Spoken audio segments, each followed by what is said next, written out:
The next step in the writing journey is the story circle.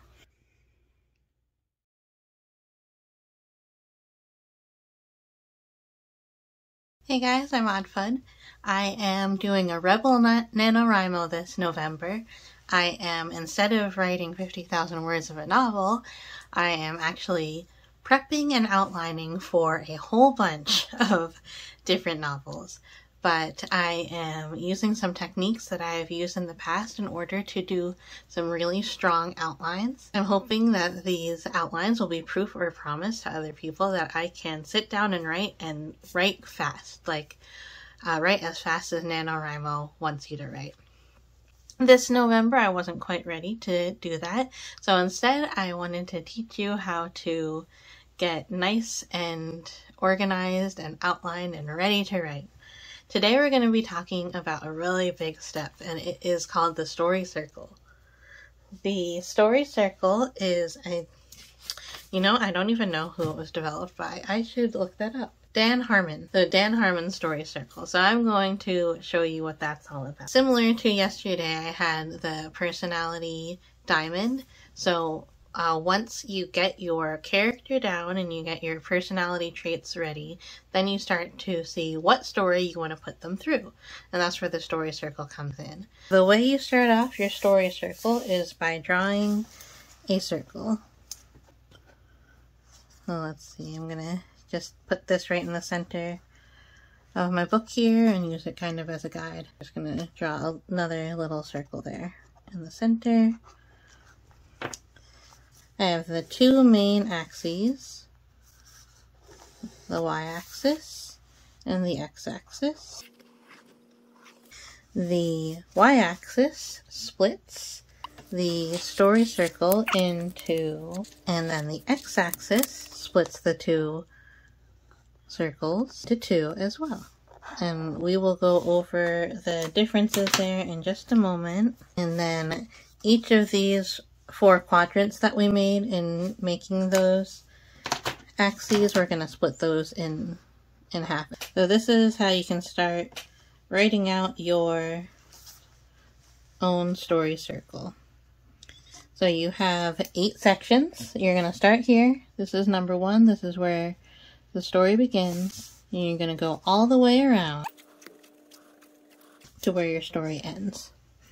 Now, the reason it's a circle is because the beginning meets up with the end. And the way that these two are related is that this is the familiar world. You start in the familiar world and you end in the familiar world. That means that this is the unfamiliar world. So what makes the difference between these parts of the familiar world and these parts of the familiar world is that this is where things are stasis, or where they stay the same. And this side is where the change happens. So oftentimes in a story you end up back in the beginning in the same place, but as a different person. And that is how you can think about your story circle. The first part is the character.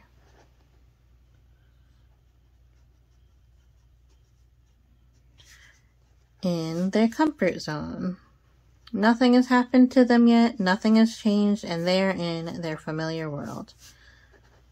This is the day in the life snapshot of the person. In the comfort zone and in the familiar static world that they have, there is something that they want. Either that's your false one or your real one, and that is something that we can talk about later. But there is something missing from their comfort zone, and there is something that they want. The only way that they can get what they want is by going into something that's not familiar, something that's outside of the comfort zone. Get into the unfamiliar world, they have to go. So they have to leave their actual place where they are, or they have to get out of their comfort zone. So they go. When they get to this section here, this is where they are searching. They're searching for a place to fit in. They're searching for what they want. They are adapting to fit in. They're struggling to fit in. They still are wanting, but they're in the unfamiliar world now. So this is where they are trying to find it. When we come around this way, you stop being in a place of stasis and you start to find the changes.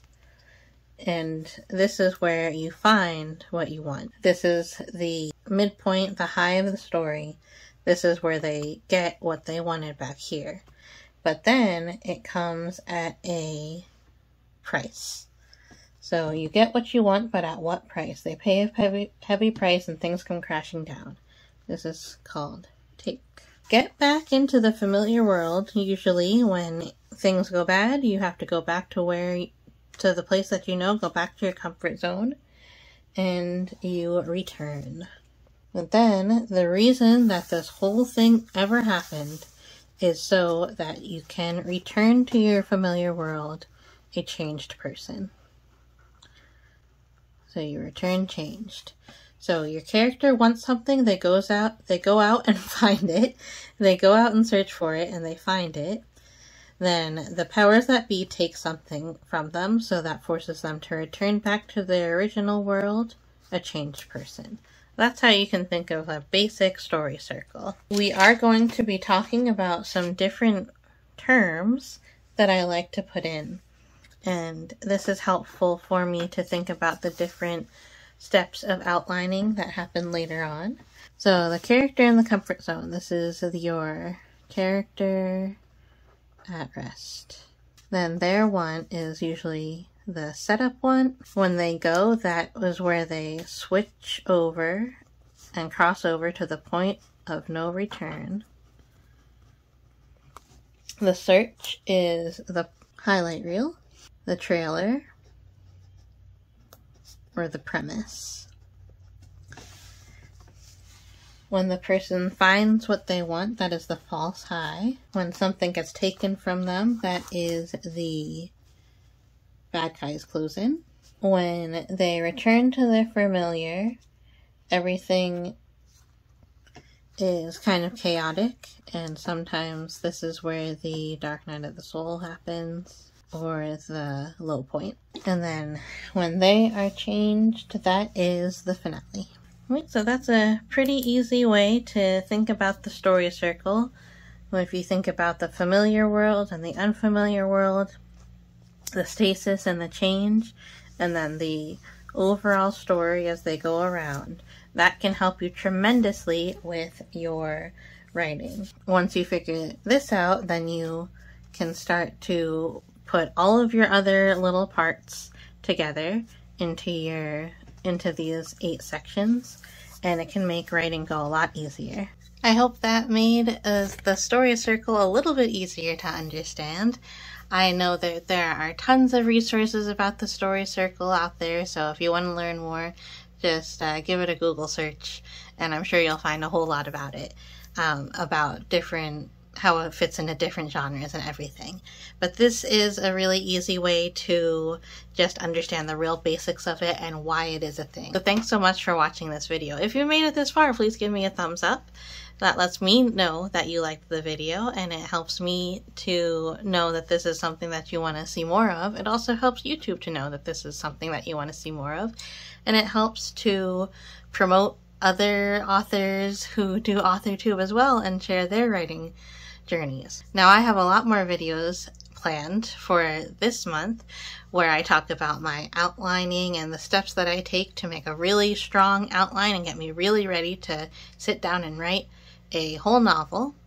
And I will be sharing that, but also I will be sharing more steps along the way afterwards, where I will get back to writing, I will be getting to editing. Hopefully I will be going through the steps of finding an agent and maybe one day even being published. So subscribe to my channel if you want to see more about that. Ring the bell to be notified of tomorrow's video. Tomorrow's video shows a technique where I feel I gained a lot of confidence once I got that technique down and really learned how to do it. So ring the bell to be notified of tomorrow's video. Thank you so much for watching today, and I will see you tomorrow. Bye!